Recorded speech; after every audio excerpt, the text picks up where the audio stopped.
자, 우리 하나님 말씀 봅시다. 마태복음 10장 34절에서 42절까지 말씀입니다. 마태복음 10장 34절에서 42절. 이렇게 해서 10장, 마태복음 10장에 이제 맞춰져요. 자, 제가 한 절 읽고 여러분 한 절 읽고 그렇게 교독하겠습니다. 제가 먼저 읽겠습니다. 내가 세상에 화평을 주러 온 줄로 생각하지 말라. 화평이 아니요 검을 주러 왔노라.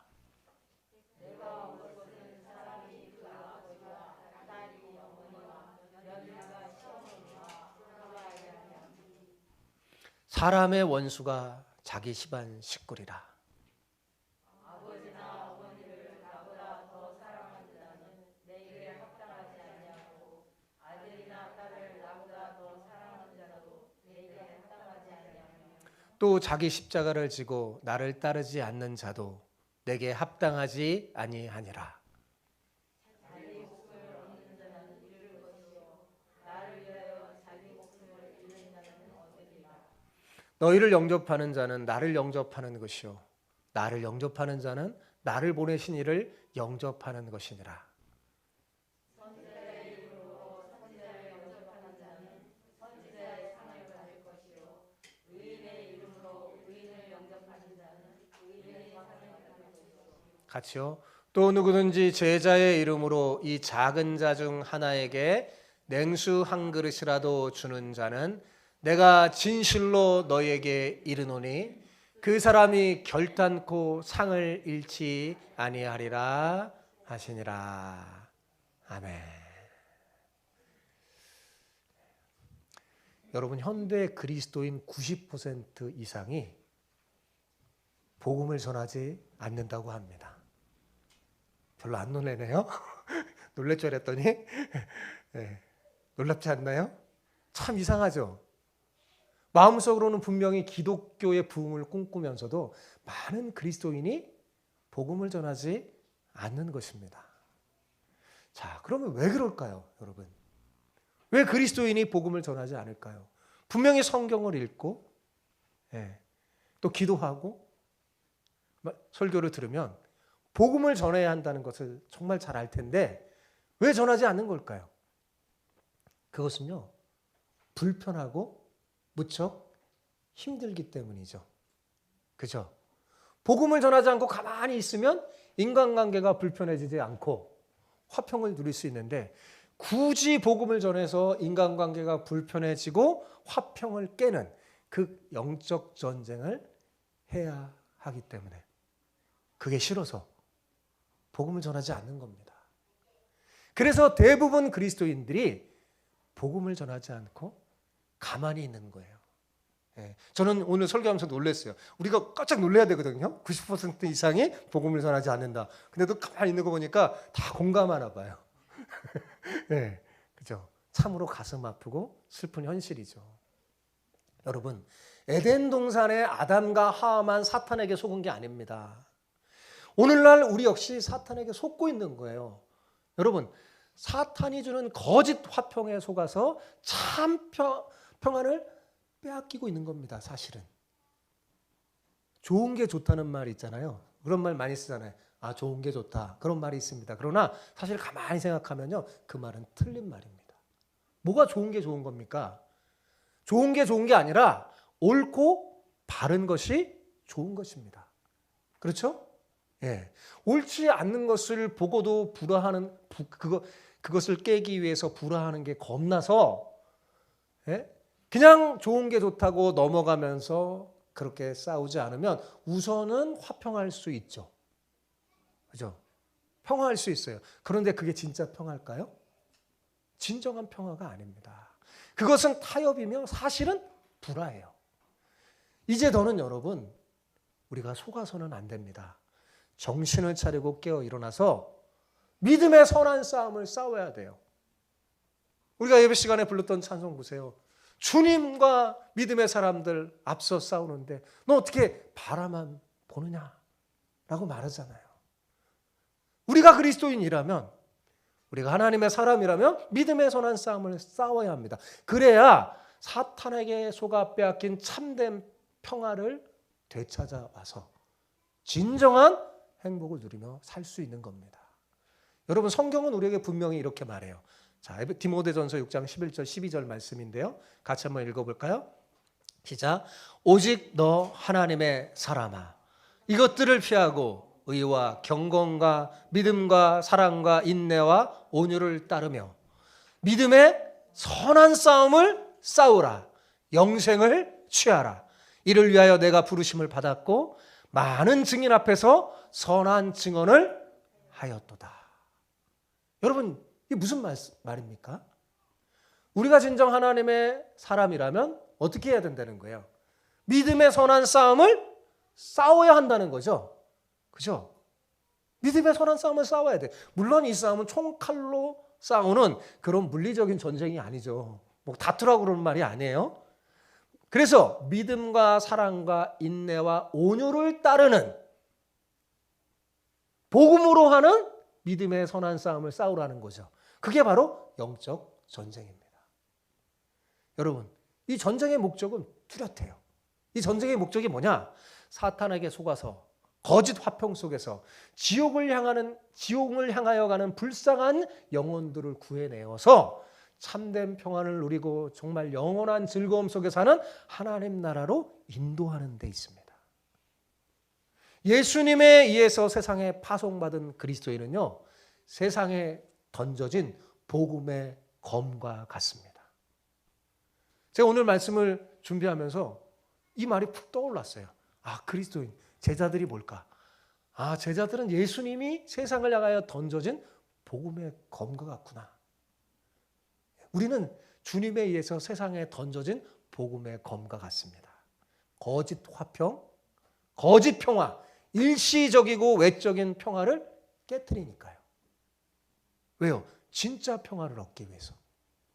그러나 여러분, 이 검은 깨트리기만 하는 게 아닙니다. 봉합하고 치유하여서 어떻게 해요? 참된 평화, 진짜 평화, 영원하고 내적인 평화를 주는 하나님 나라를 선물로 주죠. 자, 우리는 바로 이것을 위해서 주님의 부르심을 받은 겁니다. 그리고 많은 증인들 앞에서 제가 그랬죠. 주일마다 파송되는 거라고. 우리는 주일마다 예수님에 의해서 파송되는 겁니다. 세상에 던져진 복음의 검으로. 오늘 옆 사람에게 이렇게 축복하며 인사합시다. 참된 평화를 위해 영적 전쟁을 피하지 마세요. 두 개 아니에요. 짧으니까. 자, 참된 평화를 위해 어떻게 해요? 영적 전쟁을 피하지 마세요. 같이 인사해 봅시다. 시작. 참된 평화를 위해서 영적 전쟁을 피하지 마세요. 예. 너무나 많은 그리스도인이 피해요. 예. 전쟁을 하지 않아요.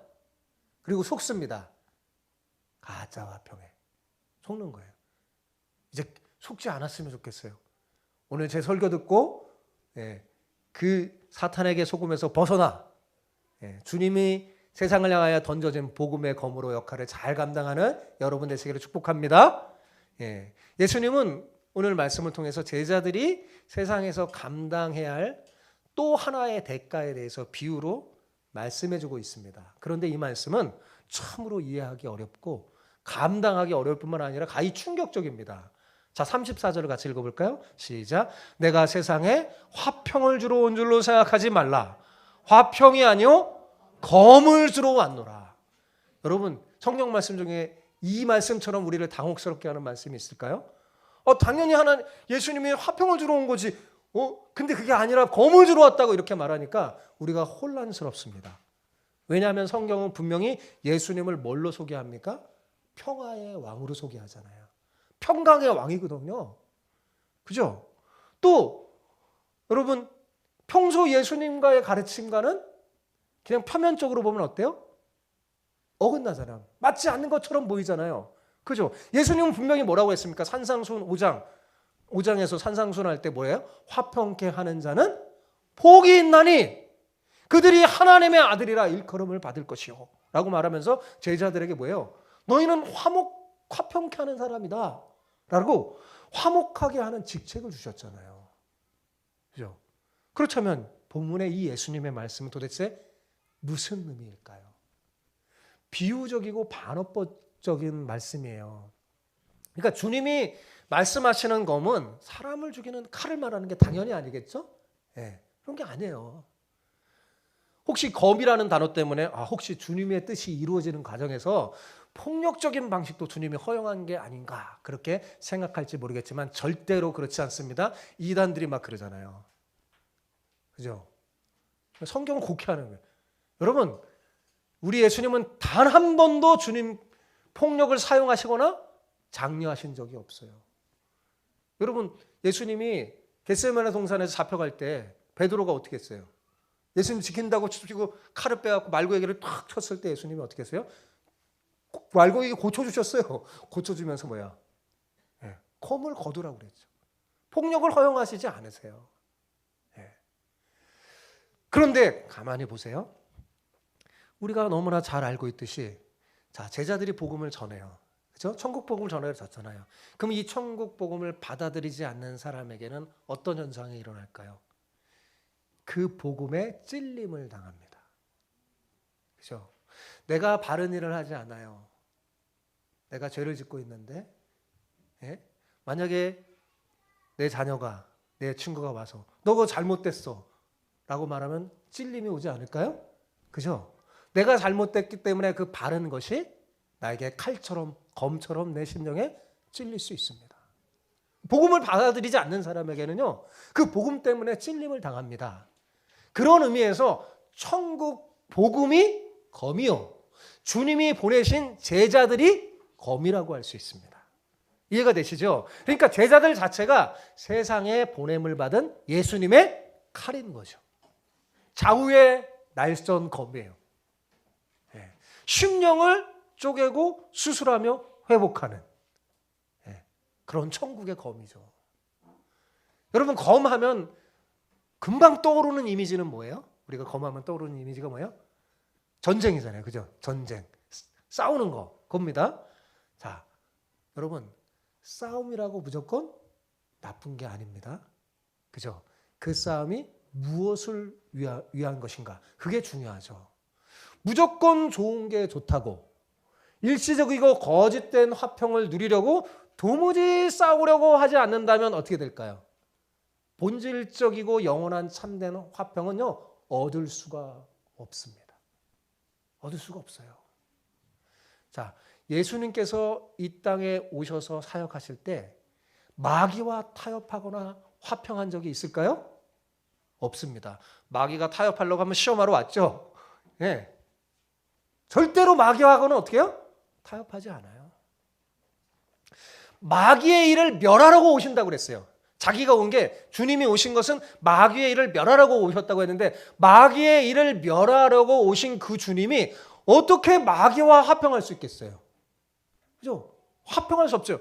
그러니까 내가 마귀와 화평할 수 없다는 거예요. 그러니까 자, 제가 이 34절의 말씀을 조금 풀어서 해석하면 여러분이 예수님이 이 말씀하신 거구나 라고 이해할 수 있습니다. 말하자면 이런 거예요. 예수님이 이렇게 말씀하신 거예요. 내가 적절한 선에서 타협하고 화평을 맺으려고 온 것이라고 생각하지 말아라. 내가 이 땅에 온 것은 검을 주고 마귀가 다스리는 세상을 뒤집어 엎고 하나님이 주인 되시는, 또 하나님이 원하시는 하나님 나라를 너희에게 주기 위해서 내가 이 땅에 온 것이다. 지금 예수님이 그렇게 말씀하시는 거예요. 그러니까 한마디로 말하면 주님께서 거짓 화평을 깨트려 버리러 오셨다는 거예요. 많은 사람들이 속고 있는 거야. 많은 잃어버린 양들이 속고 있는 거야. 거짓 화평 속에서 지옥으로 향하여 가는데도 모르고 속고 있는 그들에게 뭐요? 이 거짓 화평을 어떻게 해요? 깨트리려고 내가 왔다, 이렇게 말하는 거죠. 위장된 평화가 있습니다. 힘과 무기로 유지되는 그런 가짜 평화 말입니다. 예를 들어서 여러분, 로마 제국 시대에, 로마 제국이 번성하던 시기에 로마가 외쳤던 그 외침이 뭔지 아세요? 그게 뭐냐면 평화를 외쳤어요.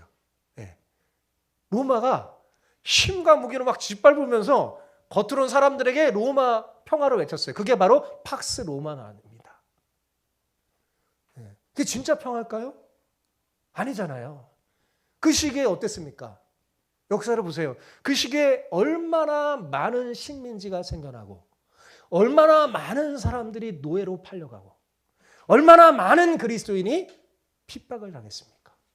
겉은 평화죠. 참된 평화는 모든 죄와 불법과 사탄의 세력과 적당히 타협해서 얻어지는 게 아닙니다. 실제로 여러분 예수님의 생애를 보세요. 예수님은 가난하고 병든 자, 약한 자, 작은 자, 심지어 세리와 창기도 어떻게 해요? 품고 사랑하셨죠. 예. 끝없는 관용을 베풀었어요. 그 사람들에게는. 그러나 동시에 가는 곳마다 불의의 세력과는 어떻게 해요? 부딪혔죠. 바리새인과 서기관들과는 싸웠죠. 그죠? 다퉜어요. 공의를 세우기에 그들과 끊임없이 갈등하시며 싸우셨습니다. 때로는 상도 뒤집어 엎었어요. 그죠? 뒤집어 엎으셨어요.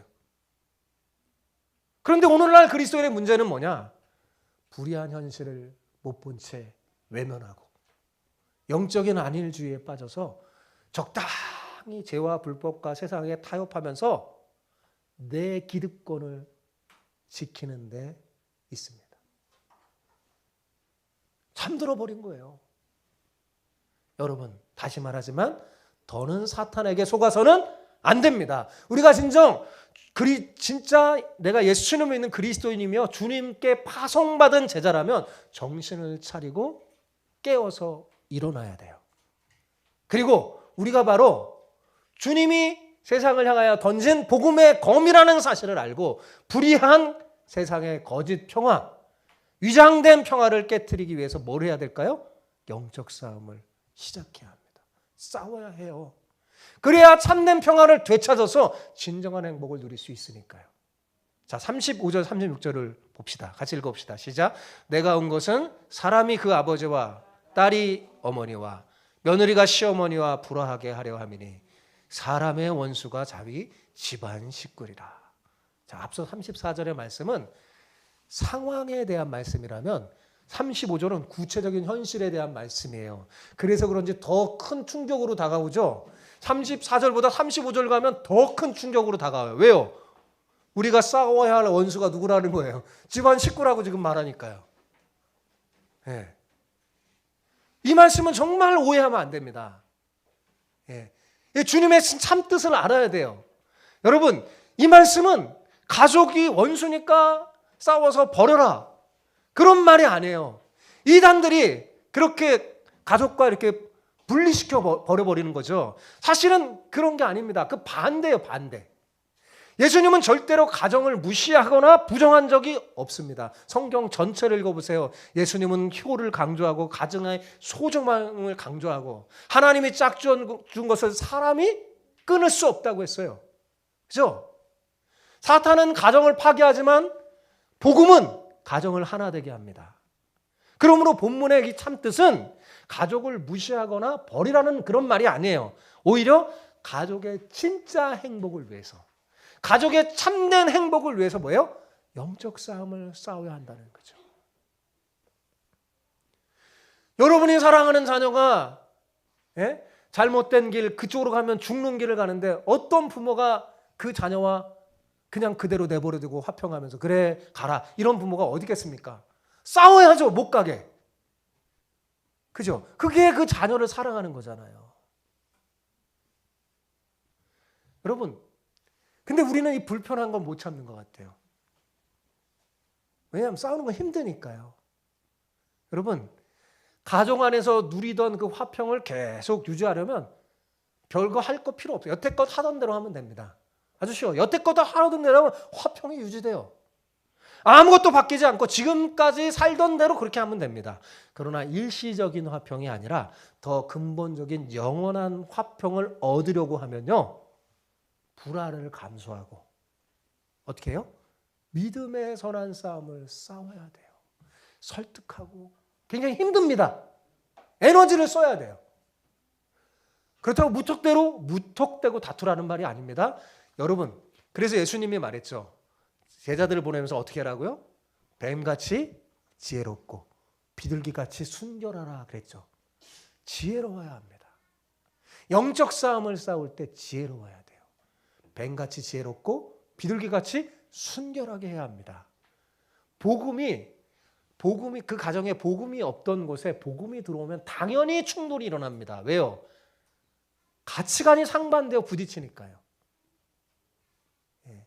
세상의 정욕대로 살던 가치관과 하나님 나라를 위해 사는 가치관이 부딪힐 수밖에 없습니다. 그 복음이 가족들의 심령을 막 찌르고 괴롭게 만듭니다. 여태까지 살던 것과 다르게 살 것을 자꾸 촉구하니까 다툼과 분란이 생기는 겁니다. 예. 그런데 그게 잘못된 게 아니에요. 정상적인 거예요. 여러분, 우리 몸에도 병이 일어나면 약이 투입되죠. 그죠? 그럼 그 약이 뭐 하느냐? 우리 몸의 세포하고 사실 싸우는 거예요. 싸울 때는 어때요? 열도 나고 막 힘이 듭니다. 고통스러워요. 근데 그 과정을 겪으면 병이 낫죠. 건강해지죠. 근데 그 과정이 싫어서, 예? 병이 들어왔는데 적절한 약을 투여하지 않고 또 때로는 수술해야 되는데 수술이 얼마나 힘들어요. 안 하면 당장은 편하죠. 어떻게 되겠습니까? 예. 훨씬 더 손해죠. 내 몸에 진정한 평화가 일어나지 않잖아요. 똑같습니다, 여러분. 자, 그러면 복음이 내게 들어오고 내가 정말 복음을 위해 복음 전도자의 삶을 살면 때로는 이렇게 부딪히고 불화할 수가 있어요. 더군다나 사랑하는 가정 앞에 더 그럴 수 있습니다. 그러면 어떻게 하면 이것을 뛰어넘고 내 가정을 온전히 주님께 인도하며 진정한 평화를 누릴 수 있게 할 수 있을까요? 그것은요, 주님을 그 누구보다도 무엇보다도 사랑하는 자가 되면 됩니다. 그게요, 더 사실은 가족을 사랑하는 일이에요. 자, 37절이 사실 그 말이에요. 같이 읽어볼까요? 30절 시작. 아버지나 어머니를 나보다 더 사랑하는 자는 내게 합당하지 아니하고 아들이나 딸을 나보다 더 사랑하는 자도 내게 합당하지 아니하며. 예수님의 이 표현은 부정적으로 이렇게 표현됐어요. 그러면 이거 한번 다시 뒤집어서 말하면 이런 말과 똑같은 말이에요. 아버지나 어머니보다 나를 더 사랑하는 자가 내게 합당하다. 아들이나 딸보다 나를 더 사랑하는 자가 내게 합당하다라는 말씀이잖아요. 그죠? 사실 처음에 가족 간에 불화가 생기는 이유는 주님을 더 사랑하기 때문입니다. 주님을 사랑하니까 문제가 생기고 다툼이 생겨요. 처음에 그래요. 예. 그런데 그걸 견디지 못해서 주님보다 부모와 자녀를 더 사랑하면 화평을 유지할 수 있어요. 그런데 그게 무슨 화평이라고요? 일시적인 거짓 화평일 뿐이라는 거죠. 더 무서운 거 얘기해 줄까요? 사실은 그게 뭐냐면요, 이건 실제로 자기 자녀와 부모를 사랑하는 것이 아닙니다. 불편함과 다투기 싫어하는 자기 자신을 사랑하는 거예요. 진짜 자기 부모와 자녀를 사랑하면 어떻게 사탄에게 속아 거짓 화평 속에서 지옥을 향해 가는 부모와 자녀를 가만히 내둘 수가 있겠습니까? 그게 진짜 어떻게 사랑하는 거겠어요? 아니죠. 네. 만약에 주님과 세상 자꾸 복음과 이 세상의 가치관과 부딪힐 때 싸우지 않고 다투지 않고 그냥 가만히 두면 결국 자기 자신과 가족을 모두 다 불행으로 만드는 지름길로 가게 하는 거예요. 주일 아침에 아이들이 일어나지 않고 잠을 자고 있습니다. 깨워서 데리고 교회를 가서 예배를 드려야 할 텐데 그 아이를 깨우려면 어떻게 할까요? 그 아이를 깨우려면 어떻게 해요? 싸워야 되잖아요. 그죠? 깨우는 거 아이들이 싫어합니다. 저도 많이 깨워봤어요. 얼마나 일어나는 것 때문에 다투게 됩니다. 막 실랑이를 벌여요. 보통 딱 깨우면 아이들이 근데 엄마가 깨우는 즉시 엄마 참 개운하게 잘 잤어요. 그래요. 제가 빨리 씻고 갈게요. 그런 아이가 있나요? 그런 아이도 있을 수 있어요. 있을 수 있어요. 없지는 않죠. 그런 아이도 있죠. 근데 대부분 어떻게 해요? 엄마 30초만, 엄마 1분만, 뭐 5분만 그러잖아요. 그리고 30초, 5분 지나도 안 일어나려고 합니다. 안 일어나려고 합니다. 그래서 참 주님을 사랑해서 이 아이를 데리고 가는 게 맞나? 여기서 주님을 사랑하는 건요, 아이를 데리고 가는 거예요. 예. 예. 그 아이를 진짜 사랑하는 게 주님을 더 사랑하는 거거든요. 예. 주님을 사랑해서 내 아이를 데려가는 게 맞나? 아니면 이 아이를 사랑해서 조금 더 잠자게 허락해 주는 게 맞나? 당연히 아닌 줄 알면서 갈등이 생깁니다. 왜 갈등이 생기는 줄 아세요? 아이와 영적 전쟁이 불편해요. 힘이 든 겁니다. 무척 힘이 듭니다. 그래 하고 포기하면 안 됩니다. 속는 거예요. 여러분 기억하세요. 우리가 이 전쟁에서 지잖아요. 우리는 우리 아이를 사탄에게 빼앗길 수 있다는 것을 알아야 합니다. 그러므로 절대적으로 영적 전쟁을 포기하지 말아야 돼요. 물론 감정적으로 강압적으로 하면 안 돼요. 신앙은 그런 게 아닙니다. 절대적인 선을 알려주고, 어묵적 말하에 선을 알려주고, 때론 엄하게, 때로는 부드럽게, 어떻게 아까 뱀같이 지혜롭고 비둘기같이 순결하게 해야 돼요. 하늘의 지혜를 구해야 됩니다. 그리고 왜 엄마 아빠가 너를 깨워서 교회에 데리고 가서 예배를 드려야 하는지 그 이유를 분명히 알려줘요. 때가 되면 아이들에게 여러분 복음을 전해야 돼요. 우리가 왜 하나님을 믿어야 되는지, 우리가 왜 교회를 다니고 예배를 드려야 하는지 그 이유를 알려줘야 돼요. 친절하고 부드럽게 알려줘야 돼요. 중요한 건 뭐냐면 절대로 포기해서는 안 된다는 겁니다. 그런 일을 딱 하잖아요. 그러면 어떻게 하냐면 어떻게 할까요? 사탄의 세계, 영적 세계에서는 사탄이 어떻게 하든 그걸 방해해요. 부딪히게 하고 못 듣게 하고 막 한단 말이에요. 그래서 사탄이 원하는 게 뭘까요? 포기하는 거예요. 이쯤 하면 내가 피곤하니까 포기하겠지. 기억하십시오. 정말 중요한 걸 알려드리는 거예요. 여러분에게. 절대로 포기하면 안 됩니다. 어떤 자식인데요. 여러분이. 여러분의 자녀 사랑하잖아요. 절대로 포기하면 안 되죠. 그러면 후에 여러분의 자녀들이 여러분에게 이렇게 말할 겁니다. 엄마 아빠 그때 저를 포기하지 않고 믿음을 붙들어 주셔서 감사해요. 그렇게 말할 거예요.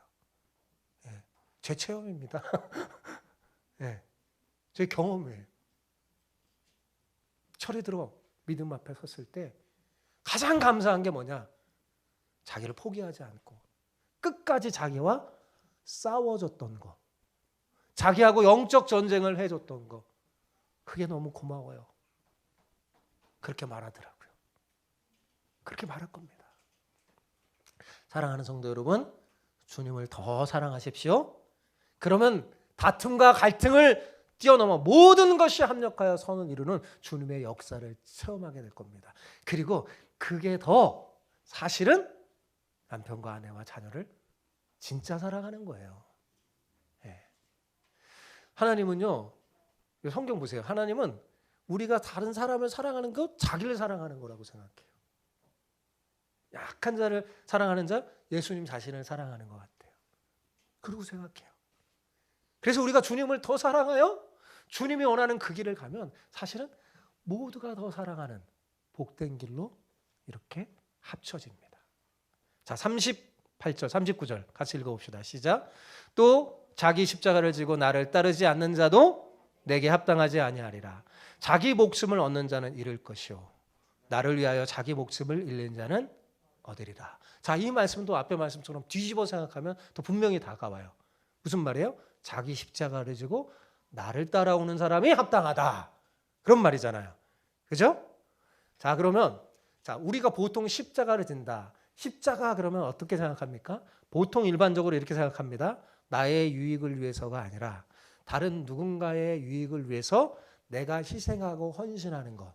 그걸 십자가를 진다고 합니다. 그래서 누가 십자가를 질까? 그러잖아요. 그죠?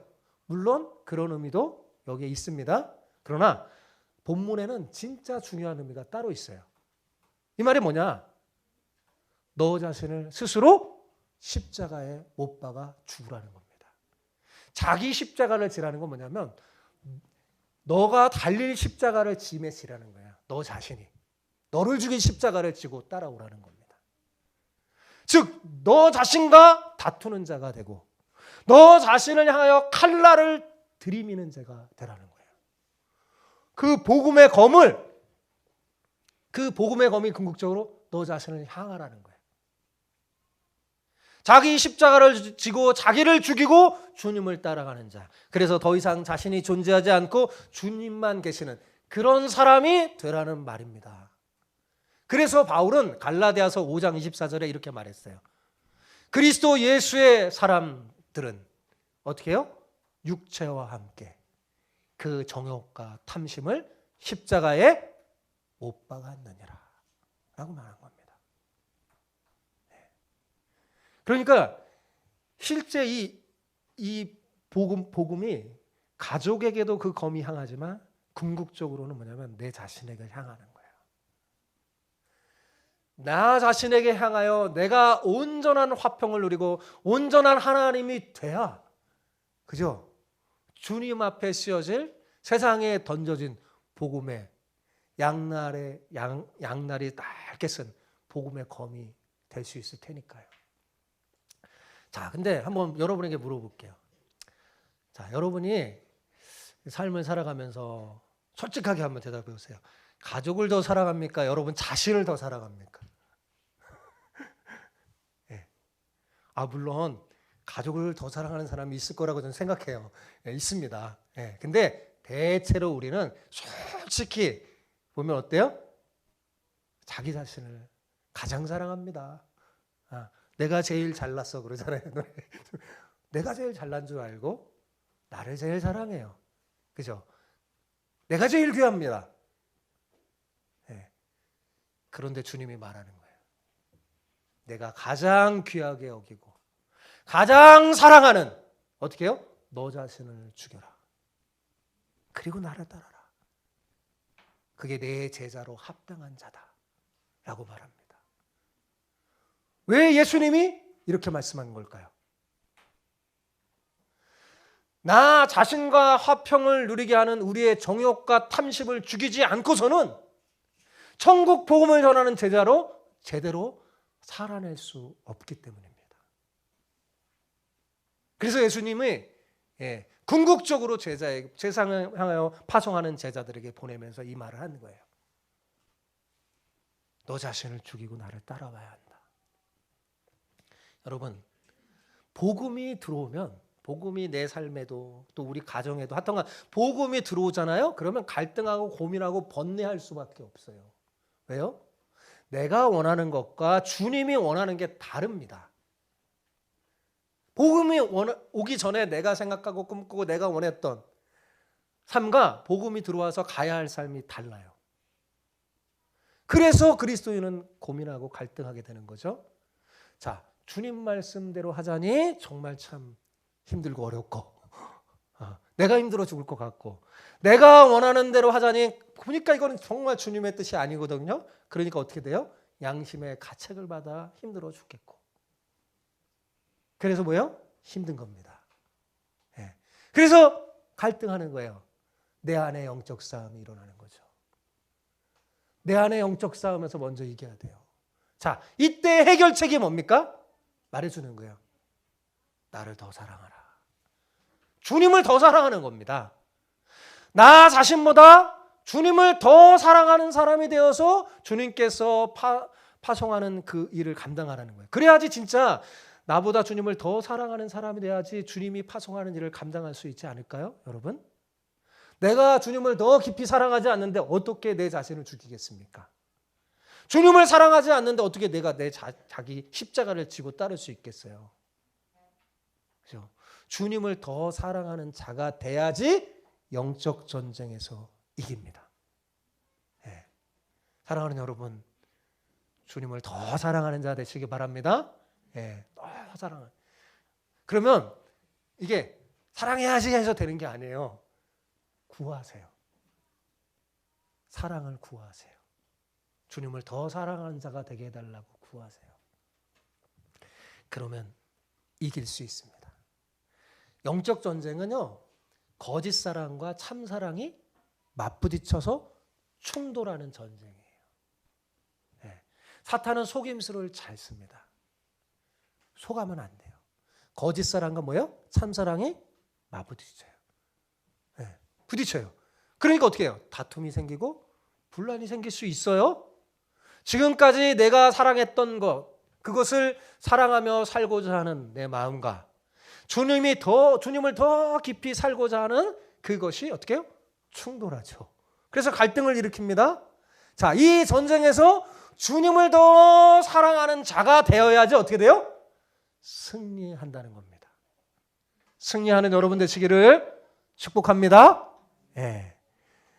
이 영적 전쟁은 고난만 있는 게 아니에요. 사실은 예비된 영광과 상이 있습니다. 그래서 40절 42절에 이렇게 말합니다. 같이 읽어봅시다. 시작. 너희를 영접하는 자는 나를 영접하는 것이요 나를 영접하는 자는 나를 보내신 이를 영접하는 것이니라. 선지자의 이름으로 선지자를 영접하는 자는 선지자의 상을 받을 것이요 의인의 이름으로 의인을 영접하는 자는 의인의 상을 받을 것이요 또 누구든지 제자의 이름으로 이 작은 자 중 하나에게 냉수 한 그릇이라도 주는 자는 내가 진실로 너에게 이르노니 그 사람이 결탄코 상을 잃지 아니하리라 하시니라. 고대에는 왕이 다른 나라와 평화 협정 조약을 맺을 때 사신을 보내서 그 뜻을 전했잖아요. 그죠? 왕의 사신을 보냅니다. 이 경우에 그 사자를 영접하면 누구를 영접하는 것과 똑같아요? 그 나라 왕을 영접하는 것과 같아서 두 나라 사이에 평화가 유지됩니다. 평화롭게 되죠. 그러나 만약 그 사자를 죽이거나 가두거나 해코지하면 어떻게 돼요? 그 나라 왕을 해코지하는 것과 마찬가지가 돼서 뭐가 일어날까요? 전쟁이 일어납니다. 그리고 두 나라 사이가 나빠지겠죠. 그리고 한 나라가 망할 수도 있습니다. 마찬가지로 하나님 나라의 왕이신 예수님이 지금 뭐예요? 이 세상에 사신으로 제자들을 보냈어요. 그러니 너희는 하늘나라의 사신이니까 너희를 영접하는 자는 곧 뭐예요? 너희를 보낸 왕인 하나님 나라의 왕인 나를 영접하는 것이다. 이렇게 말한 거죠. 예. 여러분 그러면서 예수님이 본문에 뭐라고 말하냐면 이런 제자들을 영접하는 자는 어떤 복을 받는다고요? 하늘의 상이 있을 것이라고 말하잖아요. 그죠? 이게 본문 금방 우리가 읽었던 거예요. 여기 선지자, 의인, 작은 자는 다 파송받은 제자들을 의미하는 거예요. 그러니까 이들을 선대하고 이들을 영접하는 사람에게는 하나님께서 어떻게 해요? 상을 주신대요. 하늘의 상을 주신다는 말씀입니다. 이 말씀이 제자들에게 얼마나 용기와 위로가 되었을까요? 이렇게 생각하면 안 돼요. 이거 제자들의 상은 언급하지 않고 그 제자들을 영접하는 자를 상 준다고 하시네요. 그런데 여러분 반대로 생각해 보세요. 이게 얼마나 큰 위로인가요? 제자들을 영접하는 자도 저렇게 하늘의 상을 받는다면 여러분 천국 복음을 전하는 제자들은 얼마나 더 큰 하늘의 상을 받을까요? 비교할 수 없겠죠. 두말하면 잔소리겠죠. 그래서 하나님께 나아가는 자, 영적 전쟁을 하는 사람은요, 하나님이 상 주시는 이 힘을 잊지 않고 나아가는 거예요. 이 세상 상하고는 비교가 되는 게 아니죠. 자, 제가 말씀 다 전했어요. 한번 적용해 봅시다. 오늘 말씀 한번 적용해 봅시다. 자, 여러분 자신에게 한번 물어봐 보세요. 나는 과연 복음 전하는 그리스도인인가? 물어봐 보세요. 물어봤습니까? 나는 과연 복음 전하는 그리스도인인가? 혹시 여러분 자신이 복음 전하지 않는 90% 그리스도인에 속했다고 진단이 된다면 오늘 말씀을 통해 도전을 받으시기 바랍니다. 그래서 복음 전하는 10%의 그리스도인이 되시기를 축복합니다. 사랑하는 성도 여러분, 만일 여러분이 불화하는 것이 겁나서, 불편한 것이 겁나서, 힘든 것이 겁나서 그냥 좋은 게 좋다고 복음을 전하지 않고 그냥 넘어가면 우선은 여러분들의 삶의 현장에서 사람들과 화평을 누릴 수 있을 겁니다. 그러나 기억하십시오. 그것은 진정한 화평이 아니라 타협이요. 마지막에는 절망과 슬픔뿐이 없습니다. 이제 더는 사탄에게 속아서는 안 돼요. 정신을 차리고 깨어서 내가 있는 삶의 현장에서 믿음의 선한 싸움을 싸워야 돼요. 우리가 진정 그리스도인의 사람, 하나님의 사람이라면 영적 전쟁을 해야 합니다. 근데 무턱대고 하면 안 되죠. 작전을 잘 짜야죠. 뱀과같이 지혜롭게, 비둘기같이 순결하게, 포기하지 않고 하는 거예요. 물론 쉽지 않을 겁니다. 전쟁을 해야 하는 거니까요. 그러나 이 전쟁은요, 주님의 전쟁이며 이미 승리를 보장받은 전쟁이에요. 잊지 마십시오. 우리는 누구라고요? 예수님에 의해 세상에 던져진 뭐라고요? 복음의 검입니다. 어떤 분들에게는 주님께서 가족을 향한 검으로 여러분을 사용할 수도 있어요. 그때 가족과의 불화 때문에 영적 싸움을 포기하는 어리석은 사람 되지 마시기 바랍니다. 진정 가족을 사랑한다면 기꺼이 영적 전쟁을 통해 사탄에게 속아서 거짓 화평 속에서 지옥을 향한 살아가는 가족들을 구해내야 됩니다. 그러면 여러분의 가정은 어느새 참된 평화를 누리는 하나님 나라가 될 거예요. 네. 물론 쉽지 않죠. 그러나 포기하지 않으면 반드시 이 결과가 이루어집니다. 네. 제가 확신합니다. 이루어져요. 왜 안 되냐? 하다가 간도 버려서 그래요. 네. 지혜를 구하고 해야 되는 거예요. 자, 그런데 우리가 꼭 기억해야 할 것은, 자, 주님이 던지신 검이 궁극적으로는 누구를 향한다고 그랬어요? 내 자신을 향한다는 것. 내 자신을 먼저 항해해야 한다는 것을 잊지 마시기 바랍니다. 우리가 먼저 자신간의 영적 싸움을 통해서 내 옛자의 정욕과 탐심을 십자가에 못 박고 주님을 따르는 합당한 자로 세워지지 않으면 세상을 살리는 예리한 복음의 검이 될 수가 없어요. 내가 먼저 그렇게 탁 되면 정말 가족을 살리고 세상을 살리는 예리한 하나님 나라의 검이 될 수 있습니다. 사랑하는 성도 여러분, 여러분은 하나님의 사람이며 이 시대에 주님의 파송받은 사람들입니다. 또한 주님의 손에 의해 세상에 던져진 뭐라고요? 복음의 검입니다. 거짓 화평에 속지 말고 의와 경건과 믿음과 사랑과 인내와 온유를 따르면서 믿음의 선한 싸움을 싸우길 바랍니다. 절대로 사랑하는 사람들을 사탄의 손에 넘겨줘서는 안 돼요. 부디 여러분 모두 주님을 더 사랑하는 마음으로 영적 전쟁에서 승리해서 하늘의 큰 상을 받는 복된 사람이 다 되시기를 축복합니다.